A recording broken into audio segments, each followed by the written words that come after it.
फिर से आप लोगों के सामने हाजिर हो गया हूँ एक क्राइम को खबर को लेकर। आज जिस क्राइम के खबर को सुनाने जा रहा हूँ इसमें होता यूँ है, एक मौसा मौसा की उम्र जो है अधेड़ उम्र का व्यक्ति होता है, शादीशुदा इंसान होता है, बाल बच्चे वाला इंसान होता है। लेकिन उस मौसा को अपने ही भांजी से प्यार हो जाता है। और जब भांजी के बारे में उसे पता चलता है जो भांजी ऐसी हरकतें कर रही है और भांजी की शादी भी तय हो गए थे, तब जो है मौसा ने कुछ ऐसा कदम उठाता है और भांजी को किसी तरह बुलाता है अपने घर। बुलाने के बाद उसके साथ संबंध बनाने का जिद करता है। अब एक आधेड़ उम्र का व्यक्ति एक 22 वर्षीय भांजी के साथ संबंध बनाने का जिद करता है। जब वो मना करती है, जो नहीं, जो होना था हो चुका है, क्योंकि वो दोनों एक दूसरे से प्यार भी करते थे। वो नादान थी, बच्ची थी, उसे समझ नहीं आया था। अब वो बहक चुके थे। इससे पहले कई मरतबा वो दोनों करीब आए, दोनों के साथ सब कुछ होता था। लेकिन अब इस लड़की का जो है शादी तय हो गया था। शादी जो है 27 नवंबर 2024 को होनी थी। लेकिन इसी बीच वो मौसा जो है उसे गुस्सा आता है, जो ये लड़की अगर किसी मेरी नहीं हो सकती तो किसी का नहीं होगी। इसीलिए उसे बहला फुसला कर अपने घर बुलाता है और घर छोड़ने के लिए खुद लड़की का पिता जाता है। पिता जब अपने लड़की को उस मौसा के घर छोड़ के वो दूसरे काम से निकल जाता है, तब मौसा जो है उस लड़की के साथ हैवानियत करता है। हैवानियत तो करता ही है, उसके बाद उसका गला घोट कर मार देता है। मारने के बाद उसका लाश को भी ठिकाने लगा देता है। किसी को कानो कान खबर नहीं हुई। लेकिन 2 दिन बीत जाने के बाद वो मौसा खुद उस लड़की के बारे में उस लड़की के पिता को बताता है, जो तुम्हारी लड़की कहीं चली गई। अब ऐसी बातें सुनने के बाद पिता को सबसे पहले शक जो है उसी व्यक्ति के ऊपर जाता है, यानी मौसा के ऊपर ही चला जाता है, जो 2 दिन बाद वो खबर दे रहा है, जिस दिन मैं छोड़ा था उसी दिन वो गायब हो गई और मेरी लड़की तो ऐसा किसी के साथ बातें नहीं करती थी, किसी के साथ चक्कर नहीं थी, तो फिर मेरी लड़की कहाँ जा सकती। इस वजह से पिता का जो शक है मौसा के ऊपर जाता है और सीधा पुलिस स्टेशन पहुंचता है। पुलिस स्टेशन पहुंचने के बाद मौसा के खिलाफ मामला दर्ज कराता है, जो मेरी बेटी को गायब करने में इसी का हाथ है। अब पुलिस उस मौसा को बुलाता है। जैसी पुलिस केस बनती है, पुलिस बुलाती है, वो मौसा जो है डर जाता है। डर जाने के बाद पूरी सच्चाई उगाल देता है और सच्चाई सुनने के बाद आपका भी रोंगटे खड़े हो जाएंगे, होश उड़ जाएंगे। जो ये कैसा इंसान था, इंसान के नाम पे तो भेड़िया था। तो फिर आज मैं इसी क्राइम के खबर को सुनाने जा रहा हूँ। पूरा डिटेल दूंगा, कहाँ का है, कब का है, सब कुछ बताऊंगा। लेकिन उससे पहले आप लोगों से कोई छोटी सी रिक्वेस्ट रहेगा, अगर आप पहली बार मेरे चैनल से जुड़ो तो चैनल को सब्सक्राइब जरूर कीजिएगा और वीडियो देखते समय वीडियो को भी एक लाइक कर दिया करें, क्योंकि आप लाइक करेंगे तभी यूट्यूब का जो एल्गोरिदम है इस वीडियो को आपके अलावा भी दूसरे के पास भेजेंगे, ताकि दूसरे लोग भी इस वीडियो को देख पाए। तो इसीलिए वीडियो छोड़ने से पहले आप लोगों से रिक्वेस्ट रहेगा, वीडियो को एक लाइक जरूर कर दिया करें। तो फिर चलिए जानते हैं पूरी घटना आज का क्या है। तो घटना जो है उत्तर प्रदेश का हरदोई जिला का है। अब जैसे कि आप लोग जानते हो 19 तारीख को रक्षाबंधन था, यानी इसी महीने की बात कर रहा हूँ। 19 अगस्त को रक्षाबंधन था, दिन था सोमवार। सोमवार को जो है एक लड़की अपने मौसी का लड़के लोगों से, यानी अपने मौसेरा भाई से राखी बंधवाना चाहती थी। वो दूसरी जगह रहते थे। इस वजह से वो लड़की जो है, लड़की का नाम होता है मानसी पांडे। मानसी पांडे जो है 22 साल का होता है। वो अपने पापा को कहती है, पापा मुझे मौसी के घर छोड़ दो और मैं अपने भाइयों को राखी बांधना चाहती हूँ। अब रक्षाबंधन है तो पिता भी मना नहीं किया कि वे उस लड़की का, मानसी पांडे का जो माँ है, वो भी अपने भाइयों को राखी बांधने के लिए वो अपने मायके गई हुई थी, भाइयों के पास गई हुई थी। और लड़की घर पर अकेली थी, पापा था। अब पापा को भी काम था, पापा को जाना था लखनऊ, कुछ 2-1 दिनों का काम था। इसीलिए पापा ने सोचा, जो मानसी पांडे का जो पापा का नाम है राम सागर पांडे, राम सागर पांडे भी सोचा चलो ठीक है, मैं भी नहीं रहूँगा, घर खाली रहेगा, उससे अच्छा बेटी को मौसा को वहाँ छोड़ देता, उसके मौसा को वहाँ छोड़ देता और मैं लखनऊ चला जाऊँगा। पिता अपने बेटी को कहता है ठीक है। पिता अपने बेटी को बाइक पे बिठाते हैं और बिठाने के बाद उनके मौसा के वहाँ, मौसा का नाम है मणिकांत त्रिवेदी। अब मणिकांत त्रिवेदी के घर छोड़ देता है। अब वहाँ सोमवार को पहुँच जाती है। लेकिन पहुंचने के बाद पता चलता है मानसी पांडे को, क्योंकि उस घर पर कोई मौजूद नहीं था। अब राम सागर तो वहाँ से चला जाता है, लखनऊ जाना था उसे, प्रत्येक गांव होकर, यानी उसके गांव होकर फिर उसे लखनऊ जाना था। कुछ काम था, इस वजह से मानसी पांडे को मौसा के वहाँ छोड़ देता है। मौसा घर पर मौजूद था। जब उसे अपने भाइयों के बारे में पूछताछ करता है तो बताता है तुम्हारे मौसी अपने भाइयों को राखी बांधने के लिए वो उनका गांव गई है और बच्चे लोग भी उनके साथ गया। तो मानसी पांडे जो है मौसा के साथ रहने लगती है। इसी बीच जो है अब उसका पिता राम सागर जो है लखनऊ चला जाता है। 2 दिन बीत जाता है। सोमवार को छोड़ा था करीब 3 बजे, दोपहर को 3 बजे राम सागर बाकायदा पुलिस को बताती है जो सोमवार दोपहर को मैंने 3 बजे तक मैं अपने बेटी को मणिकांत त्रिवेदी के घर छोड़ा था। उसके बाद मैं पैतृक गाँव होकर लखनऊ चला गया था। लेकिन बुधवार को वो मणिकांत त्रिवेदी फोन करता है मानसी पांडे का पिता को, राम सागर पांडे को फोन करके बताता है तुम्हारा बेटी कहीं भाग गई है।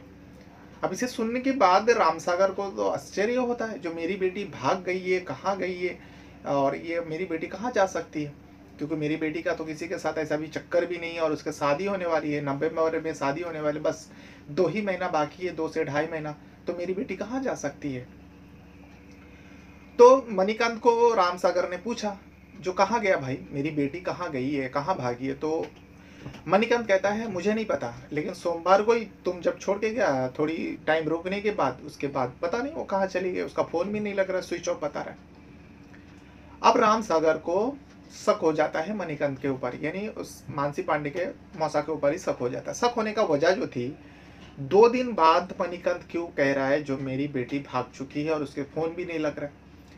तभी जो है राम सागर पांडे मानसी पांडे का पिता सीधा पुलिस स्टेशन पहुंच जाता है। पुलिस पहुंच जाने के बाद अपनी बेटी का मिसिंग कंप्लेंट तो दर्ज कराता ही है और जो शक के बिना पर मणिकांत त्रिवेदी का ही नाम लिखवा देता है। जब मणिकांत का नाम लिखवाता है शक के बिना पर, तब जो है पुलिस कर्मी, अब जवान लड़की है, पुलिस को तो ऐसा लगा हो सकता है किसी के साथ चक्कर रहा हो, घर वाले को नहीं पता, अब शादी करीब आ रहा है, अपने बॉयफ्रेंड के साथ भाग गई हो, ऐसे तरह तरह की ख्याल तो आता ही है। जब अब 22 साल की लड़की है, इस उम्र में तो अक्सर ऐसा करते हैं।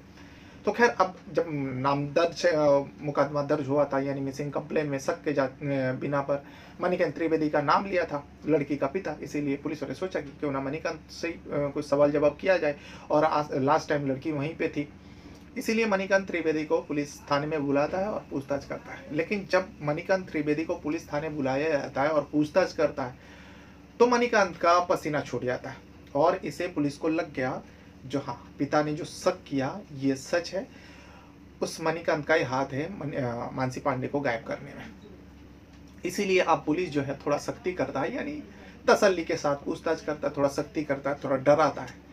पहले तो वो गुमराह करने के लिए इधर उधर की बातें किया, और यहाँ पर देखिए मणिकांत त्रिवेदी जो है पुलिस को गुमराह करने के लिए षड्यंत्र भी रचा था। ऐसा इस तरीके से रचा था, मानसी पांडे के पास जो मोबाइल हुआ करती थी, उस मोबाइल को लेकर वो चलती बात से बाहर फेंक दिया था, ताकि अगर पुलिस लोकेशन टेस्ट करे या लास्ट कॉल डिटेल चेक करे तो वो जो है दूसरी जगह मोबाइल फेंक दिया था मानसी पांडे का चलती बात से, ताकि पुलिस गुमराह होते रहे, लोकेशन टेस्ट करेंगे तो मानसी पांडे का दूसरी जगह मोबाइल दिखेगा। ऐसा दिमाग लगाया था और मोबाइल फेंका था। लेकिन आखिरकार पुलिस के आगे ये टूटता है, टूटने के बाद पूरा सच्चाई कबूल करता है। तो इसमें मणिकांत त्रिवेदी बताता है, शुरू से लेकर एंड तक बताता है जो किस वजह से मैं मानसी पांडे को मारा। मणिकांत त्रिवेदी बताता है जो काफ़ी समय पहले से, करीब 2 साल से मानसी पांडे और मेरे बीच में प्रेम पसंद चल रहा है, और इसके भनक जो है मानसी पांडे के घर वाले को थोड़ा बहुत लग चुका था, लेकिन शादी करीब आने वाला था, इसलिए उन लोग ने उतना ध्यान नहीं दिया, लेकिन थोड़ा बहुत तो शक हुआ ही था। इस वजह से जो है राम सागर सीधा मणिकांत त्रिवेदी का ही नाम लिखवाया था शक के बिना पर। अब मणिकांत त्रिवेदी बताता है कुछ समय पहले, जब अब जैसे बहुत सारे सोशल ऐप है, जैसे कि फेसबुक है, आप इंस्टा है, आप किसी को फॉलो करते हो, अगर आपके मोबाइल पे किसी का नंबर सेफ है कॉन्टैक्ट लिस्ट में, अगर वो इंस्टा चलाते हो या फिर फेसबुक चलाते हो, तो मिलता जुलता जो आपके कॉन्टैक्ट में सेफ होता है वो लोग अगर कोई आईडी खोला है, कोई प्रोफाइल में कोई पे है, लोग का प्रोफाइल बना हुआ है, तो सामने से शो करता है। वैसे ही जो है मणिकांत त्रिवेदी जो है सोशल मीडिया चलाया करते थे, बहुत सारे ऐप यूज़ करते थे, खास करके फेसबुक हो, इंस्टाग्राम हो, वो यूज़ करते थे। तो देखा कि मानसी पांडे का भी आईडी बना हुआ है, उसका प्रोफाइल पिक्चर लगा हुआ है, आपको एक तस्वीर दिख रहा होगा, यही मानसी पांडे। अब मानसी पांडे का तस्वीर लगा हुआ है तो रिश्ते में था, भांजी लगते थे। इस वजह से उसने फ्रेंड रिक्वेस्ट भेजा और मानसी पांडे भी अपने मौसा को देखते ही एक्सेप्ट कर लिया। जैसे ही एक्सेप्ट होता है तो मानसी पांडे का जो फॉलोइंग ग्रुप में जाता है, वो जिसे फॉलो करती है, उस पर जाकर चेक करता है और चेक करने के बाद देखता है कि मानसी पांडे का जो फॉलोइंग ग्रुप है या फ्रेंड ग्रुप है, उसमें ज़्यादातर लड़का लोग हैं। अब मणिकांत त्रिवेदी जो है मनी मन में उस मानसी पांडे को, जवान थी, खूबसूरत थी, मनी मन में उसको चाहने लगा था। भले ही आधेड़ उम्र का था, बीबी बच्चों वाला था, लेकिन जवान लड़की को देखकर उसका भी दिल पिघल गया और मानसी पांडे को मनी मन में चाहने लगा था। अब मानसी पांडे से ये दोस्ती करना चाहता था। अब बातें करना शुरू किया, मीठी मीठी बातें करता था, देखा कि ये लड़कों से बातें करते हैं। अब मानसी पांडे से वो मीठी मीठी बातें करने लगे, वो भी करने लगे, मौसा था रिश्ते में, तो इसीलिए वो भी बातें करने लगा। अब धीरे धीरे बातें होते होते दोनों का जो है बात बहुत आगे बढ़ जाता है और दोनों करीब आता है। मानसी पांडे को लुभाने के लिए अब क्या क्या पसंद है वो मणिकांत त्रिवेदी ने सब कुछ पता कर लिया। अब उसको लुभाने के लिए मणिकांत त्रिवेदी जो है मानसी पांडे को वही सब चीज़ें दिया करते थे, कभी चॉकलेट दिया करते, कभी ये दिया करते, कभी वो दिया। इसके चलते मानसी पांडे जो है अपनी नादानी के वजह से उस मौसा को दिल दे बैठती है।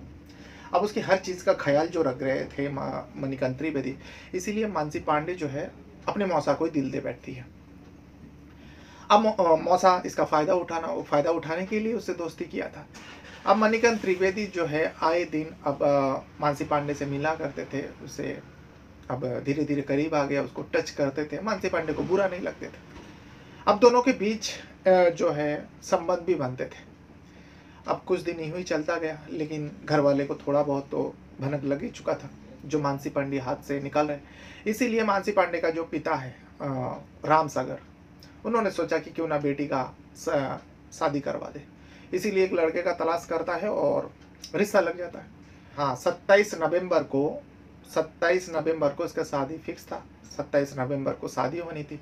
दिन करीब आ रहा था, लेकिन मणिकांत त्रिवेदी जो है उसका बेचैनी बढ़ते जा रहा था मानसी को लेकर। ये मनी मन में सोच रहा था, मणिकांत सोच रहा था जो मानसी पांडे का अगर शादी हो जाएगा, मेरे साथ जो रिलेशन है वो हमेशा हमेशा के लिए बंद हो जाएगा। और वैसे ही जो है मानसी पांडे ऐसी बदल चुकी थी, तो शादी फिक्स होने के बाद जो है वो मणिकांत से ठीक से बात भी नहीं करती थी। उसका होने वाला पति से वो बातें क्या करती थी। जब भी मणिकांत फ़ोन करता था उसका फ़ोन बिजी आता था और बात करने के लिए कहता तो मानसी पांडे कह देते जो नहीं, मैं बिज़ी हूँ, मैं बाद में बात करती हूँ। मेरे और आपके बीच में जो रिश्ता था अब इसको यहीं पे ख़त्म कर देते क्योंकि मेरे शादी होने वाली है। इसमें आ जाता है मणिकांत को गुस्सा। मणिकांत मनी मन में सोचा था मानसी पांडे अगर मेरी नहीं हो पाया तो किसी का नहीं, अगर मुझे छोड़ के चले जाएंगे तो मैं किसी का होने नहीं दूंगा, मणिकांत त्रिवेदी ने सोचा। अब इसी सोच को लेकर मणिकांत अब प्लान रचने लगा जो किस तरीके से मैं मानसी पांडे को पा सकता हूँ। अब लास्ट बार क्योंकि अब यहाँ मानसी पांडे जो है बातचीत करना बंद कर दिया था, एक तरह से देखा जाए तो बंद ही कर दिया था। मणिकांत फ़ोन करता था, फ़ोन नहीं उठाता था, यानी रिसीव नहीं करता था। लेकिन रक्षाबंधन था, 19 अगस्त सोमवार के दिन रक्षाबंधन था और मानसी पांडे का माँ अपने मायके चली गई भाइयों को राखी बांधने के लिए। अब मानसी पांडे को भी राखी बांधना था अपने मौसा के लड़का लोगों को, यानी मौसी के लड़का लोगों को उसको राखी बांधना था। इसीलिए अपने पापा को कहा जो पापा मुझे मौसी के वहाँ छोड़ दो, मैं भाइयों को राखी बांधना चाहती हूँ। तो पिता ने भी सोचा चलो ठीक है छोड़ देता हूँ इसे, मुझे भी लखनऊ जाना है, लड़की घर पर अकेली रहेगी, उससे अच्छा मौसी के वहाँ रहेगी। अब मानसी पांडे चले जाते हैं मणिकांत त्रिवेदी के वहाँ और पिता राम सागर पांडे खुद अपनी बेटी को बाइक पे बिठाकर मणिकांत त्रिवेदी के घर पर छोड़ देते और वहाँ से वो लखनऊ चला जाता किसी काम के लिए। लेकिन यहाँ पर मणिकांत त्रिवेदी जो है घर पर अकेला था। जब उस मानसी पांडे जाके पूछताछ किया तो बताया वो अपने मायके गई है, तुम्हारे मौसी अपने बच्चों के साथ गई है। अब दोनों साथ वहाँ रहने लगता है।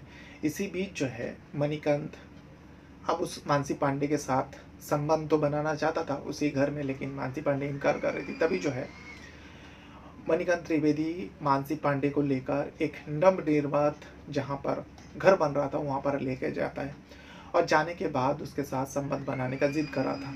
लेकिन मानसी पांडे जो है इनकार कर रही थी जो नहीं, जो होना था हो चुका, अब नहीं। इसीलिए मणिकांत त्रिवेदी को आ जाते गुस्सा और मणिकांत त्रिवेदी जो है गुस्से में आकर सबसे पहले तो मानसी पांडे का गला घोट देता है। अब गला घोटने के बाद उसका बॉडी को छुपाना है, मौत हो जाती है मानसी पांडे का। अब उसका लाश को तो ठिकाना लगाना है, लाश को तो छुपाना है। इसी वजह से उसने उसी नवनिर्मित जहाँ पर मकान बन रहा था वहाँ पर एक गड्ढा खोदता है। गड्ढा खोदने के बाद मानसी पांडे का बॉडी को उसी गड्ढे में दफना देते हैं। दफनाने के बाद वो मानसी पांडे का मोबाइल जो है लेकर आता है। फिर बस पे चढ़ते हैं, बस पे चढ़ने के बाद उसका फ़ोन जो है फेंक देते हैं ताकि पुलिस गुमराह हो जाए, पुलिस दूसरे दिशा में जाए।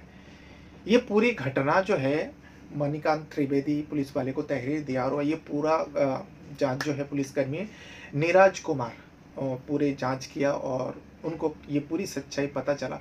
तब जाकर ये पूरी सच्चाई जो है नीरज कुमार पुलिसकर्मी जो है जिला अध्यक्ष है, उन्होंने पूरा ये डिटेल लोगों के सामने रखा, लोगों को ये बताया जो मानसी पांडे का मौत जो है इस तरीके से हुआ और मारने वाला उसका मौसा है। तो ये था वो पूरी कहानी। अगर आपको इस बारे में कुछ कहना है, कुछ बताना है तो वीडियो के कमेंट बॉक्स में आप ज़रूर बता सकते हो। बहरहाल अपने साथ साथ अपना परिवार का भी बहुत ज़्यादा ख्याल रखेगा और इस वीडियो को देखने के लिए आपका बहुत बहुत धन्यवाद करता हूँ। Thank you very much.